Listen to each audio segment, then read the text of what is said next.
Il y a 25 ans, Jean Duceppe fondait sa compagnie théâtrale et il y a 5 ans, notre prochain invité en devenait le directeur artistique. Il a peur de l'eau, c'est pour ça qu'on est ici. Mesdames et messieurs, accueillons Michel Dumont.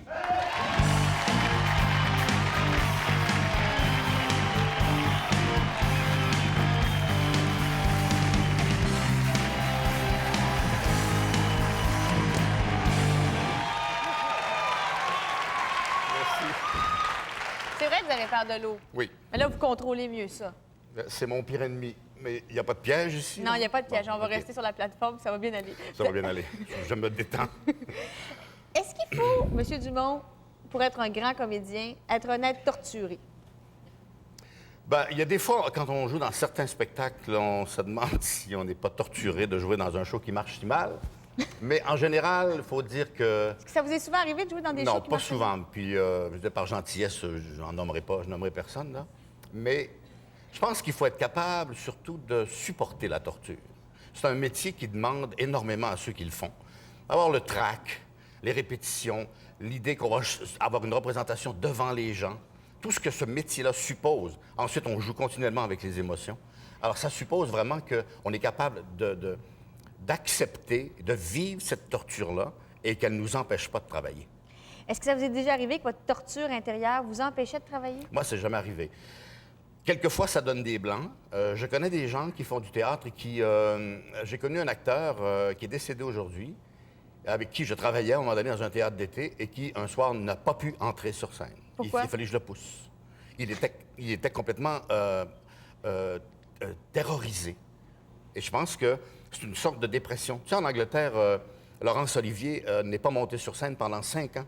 Il était convaincu que les gens ne l'aimaient plus et que son jeu n'intéressait plus personne. Il a été 5 ans sans pouvoir monter sur les planches pour affronter le public.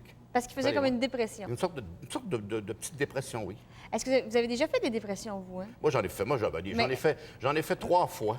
3 Ouais, dépressions. ouais. Mais étiez-vous capable de monter sur scène pendant vos dépressions? Oui, parce que c'est là que c'est quand même un aspect fabuleux de En ce métier-là. dépression, vous étiez sur scène? Oui, parce que c'est pas vraiment des dépressions, c'est des petites dépressions. Okay. Mais ce métier-là nous permet aussi de vivre des choses qu'on ne vivrait pas dans la vie. D'aller dans des émotions, de se servir de ça, des émotions de ça, pour pouvoir faire le métier, pour pouvoir rendre des personnages. Expliquez-moi, là, vous étiez en dépression, donc comment on est en dépression, là? Moi, j'ai peut-être fait une dépression, mais je ne le sais pas. Je pense que j'en ai déjà fait une, sans le savoir. Non, mais c'est vrai. Mais comment on se sent, là, en dépression? On se dit, je suis plus capable de rien?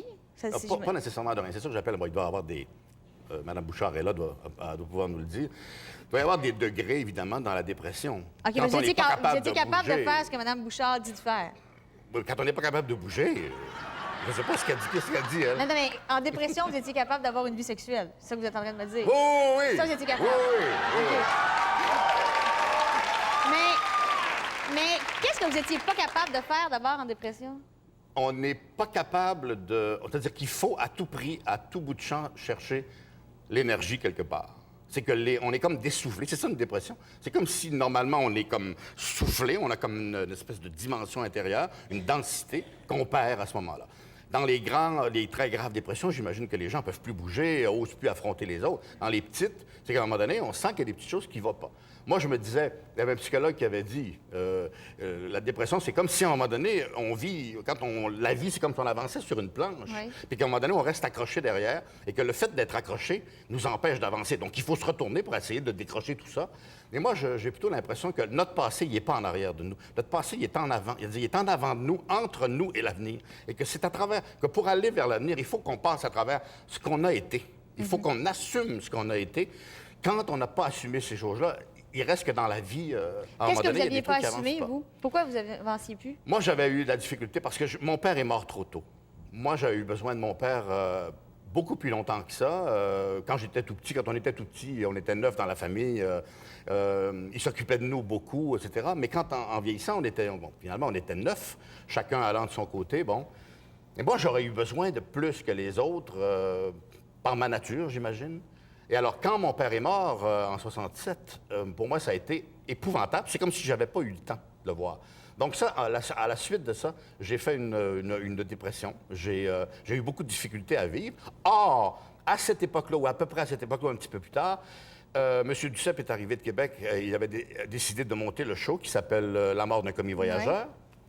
Or, dans cette pièce-là, c'est le drame aussi, entre autres, d'un fils qui dit à son père, « Je t'aime, il faut que tu le saches. » Et le fait de le jouer, le fait d'être dans cette pièce-là, c'était comme une espèce de thérapie. Donc, les premières fois que j'ai joué La mort d'un commis voyageur, je ne l'ai pas joué, moi. Je l'ai vécu. Je braillais pendant le show, je braillais après, je braillais à la maison. Je vivais avec ce personnage-là tout le temps. Et ça devenait bien fatigant. Oui, Oui, j'en ai. c'est très fatigant. Et on l'a repris 12 ans après. Et là, je me suis rendu compte que là, j'avais réussi à transformer l'émotion pour ce qui est le métier d'un acteur, c'est-à-dire à jouer le début au début, puis la fin à la fin, puis de progresser dans le personnage. Puis là, quand vous étiez en dépression comme ça, comment réagissaient les gens autour de vous Ah, ben de ça, voir brailler de même? Ça, c'est typique.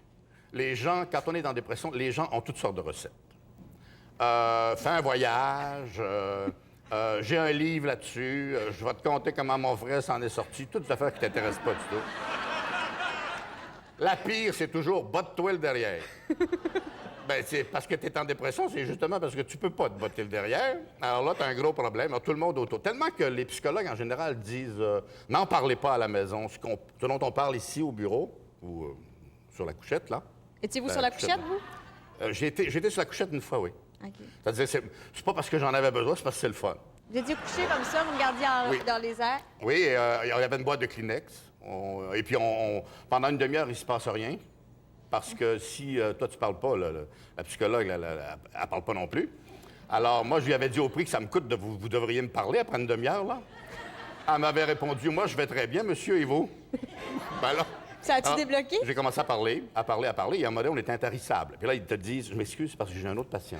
Et ils font... il paraît que c'est très, très bon de dire, là, c'est terminé. J'ai un autre patient, puis vous sortez par la porte qui est là. Et là, tu t'en vas chez toi. Et le fait d'avoir parlé, mais t'as hâte de revenir, parce que il faut... Je pense que l'essentiel là-dedans, c'est de parler. Puis finalement, vous parliez là, puis vous ne pouviez pas en parler à votre entourage. C'est-à-dire qu'on- Vous n'êtes pas en parler à la maison. En tout cas, cette femme-là me recommandait de ne pas partager ça avec les gens autour de moi, parce que justement, tout le monde allait me donner une recette. Avez-vous suivi ses miraculeuse. conseils? Oui.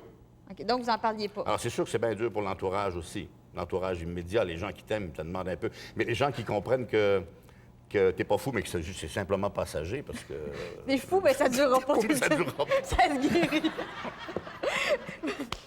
Monsieur Dumont, Il est j'espère fou, mais... que vous allez On va venir le sauver. repoursuivre cette thérapie-là. C'est une thérapie pour moi aussi, parce que je me reconnais dans certains symptômes. Moi.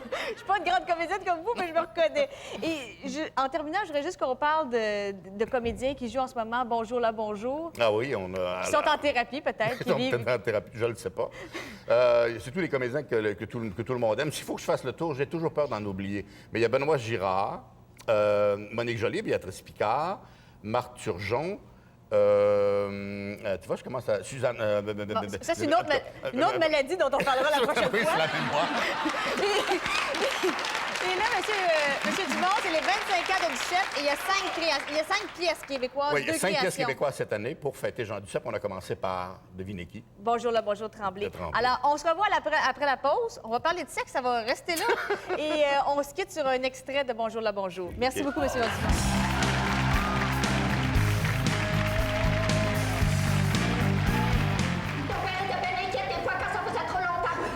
Ah ben je suis là, je parle, puis c'est toi qui viens de débattre. Ton père était bien inquiète des fois quand ça faisait trop longtemps. Ben oui, Charlotte, tu viens de le dire. Il n'écoutait pas, personne n'écoute, c'est le temps.